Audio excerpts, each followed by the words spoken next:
Hello dears! Have you seen the challenge of Dimash? He challenged all dears to read the poem of Abay Qanambayev, and I prepared for you 4 different kind of poem so you can choose the one that you will get excited to read it. Oh, don't worry about your accent. The most important thing that you are reading this in Kazakh language, and all Kazakh people and Dimash will be so proud of you when they watch your video. Post your video in all social media platforms such as Instagram, Weibo, Twitter, Facebook, VK, everywhere. And don't forget to tag Dimash and use the hashtag #Dimash and #Abay175. And I would be very happy if you will tag me as well. Are you ready for homework? Let's nail it. First, I'm going to say it slowly. Құлақтан кіріп бойдалар.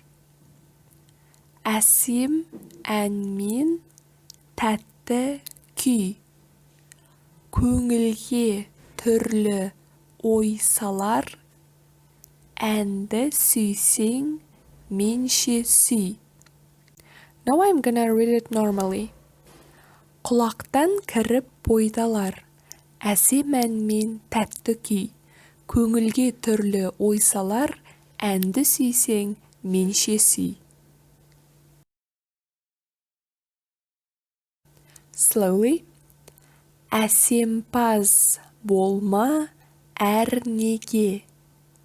Өнерпаз болсаң арқалан. Сен де бір кірпіш дүниеге, кетігін тапта бар қалан. Normally. Әсемпаз болма әрнеге. Өнерпаз болсаң арқалан. Сен де бір кірпіш дүниеге, кетігін тапта бар қалан. Slowly.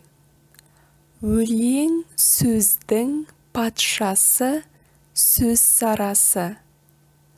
Қиыннан қиыстырар ер данасы.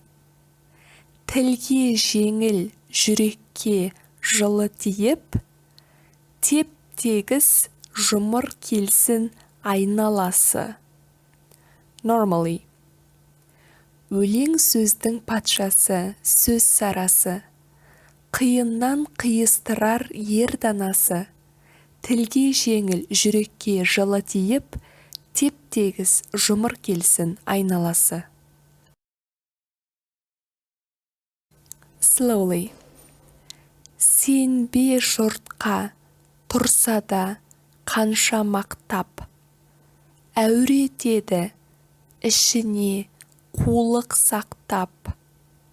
Өзіңе сен, өзіңді алып шығар. Еңбегің мен ақылың екі жақтап. Normally. Сенбе жұртқа тұрса да қанша мақтап. Әуретеді ішіне қулық сақтап. Өзіңе сен, өзіңді алып шығар. Еңбегің мен ақылың екі жақтап.